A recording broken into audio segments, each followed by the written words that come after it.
Master হোক, সে doctor হোক, engineer হোক, জালসা হচ্ছে, কোরআনের তেলাওয়াত হচ্ছে, কোরআনের ওয়াজ হচ্ছে, আর তুমি মা বোনদের সাথে, কচি কচি মেয়েদের সাথে তুমি মনোরঞ্জন করছো রাস্তাতে, তাহলে বোঝা গেল ওয়ালা নুযিকান্নাল্লাযীনা কাফারু, তাহলে কাফেরদের মতো তোমাদেরকেও আযাব দেওয়া হবে। কি হলো লাভ?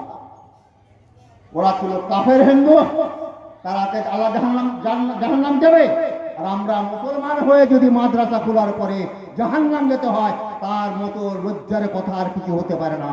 তাই সকলকে অনুরোধ করব, মা এবং বোনেরা, কাকু এবং কাকারা এবং বাসুদেববাসীদের অনুরোধ করব, শিক্ষা প্রতিষ্ঠান চালান। শিক্ষার সামান নাই কোনো ধন, শিক্ষার সামান নাই কোনো ধন।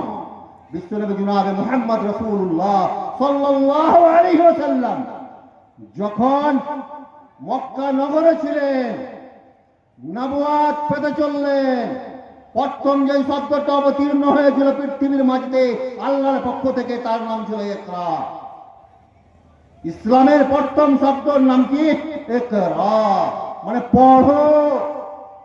পড়ার নাম হলো মুসলমান, পড়ার নাম হলো মুহাম্মদ সাল্লাল্লাহু আলাইহি ওয়াসাল্লামের উম্মত। যারা পড়লো না, কোরআনকে হাদিসকে আমল করলো না, তারা কোশ্চিন কালে মুসলমান হতে পারে না। তাই সকলকে অনুরোধ করছি, এই মাদ্রাসাকে, এই প্রতিষ্ঠানকে ভালোভাবে দেখুন। আজকে দুঃখ পাচ্ছি রে বন্ধু, আপনাদের জালসাতে এসেছি, কিন্তু চোখ দিয়ে পানি পড়ছে। গত 9 এবং 10 তারিখে, এই গত 9 এবং 10 তারিখে আমাদের ভুলকি গ্রামের জামিয়া ইসলামিয়ার জালসার ডেট ছিল, জালসার ডেট ছিল। কোন কারণে হোক, কোন অসুখের কারণে হোক, জালসাটা ক্যান্সেল হয়ে গেছে। কি কারণে হলো আপনারা হয়তো 80% লোক জানেন। যদি মাদ্রাসার পরিবেশ ভালো থাকে, মাদ্রাসার লেখাপড়া ভালো থাকে, টিচারদের পরিবেশ ভালো থাকে, টিচারদের যোগ্যতা থাকে, কমিটি যদি ভালো জ্ঞানী হয়, তাহলে মাদ্রাসা প্রতিষ্ঠান চালানো খুব সহজ। আর যদি কমিটি যদি দুর্বল হয়, বেনমাজি হয়, জুয়াচ্চর হয়, ঘুষখোর হয়, তাহলে ওই প্রতিষ্ঠানে লেখাপড়া ভালো হবে না, হবে না। আর শিক্ষক যদি ভালো না হয়, তাহলে সবই জাহান্নামে চলে যাবে। বন্ধুরে আমার, মা বোনেরা আমার, আপনি দান করুন, খেরাত করুন, এটাই হলো আপনার চিরস্থায়ী নেকি থেকে যাবে। এই মাদ্রাসার কারণে আপনি সাদকায়ে জারিয়া হয়ে যাবে, আর কাল কিয়ামতের মাঠে আল্লাহকে বলবেন, আল্লাহ গো, মাদ্রাসা মারকাজুল ইসলামিয়া বাসুদেবপুরে আমি 1,000 টাকা দিয়েছিলাম, 5,000 টাকা দিয়েছিলাম, 50,000 টাকা দিয়েছিলাম, 1 লক্ষ টাকা দিয়েছিলাম, আর বাচ্চাদের জন্য কোটি কোটি টাকা, 10 বিঘা, 15 বিঘা, 20 বিঘা জমি ছেড়ে দিয়েছিলাম।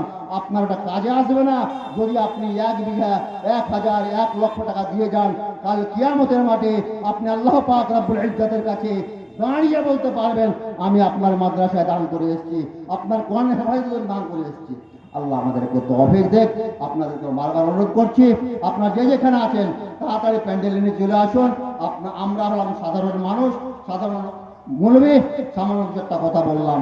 আল্লাহ পাক রব্বুল ইজ্জত এই কর্মীকে, এই মাদ্রাসা কমিটিকে, আজকে যারা আপনারা আগামী রাত জাগছেন, আর যারা জালসা দেখাশোনা করছে রাত জেগে আছে, বিশ্বনবী জনাবে মুহাম্মদ রাসূলুল্লাহ সাল্লাল্লাহু আলাইহি ওয়াসাল্লাম বলেছেন, দুটো চোখকে আযাব হবে না, দুটো চোখের আযাব হবে না।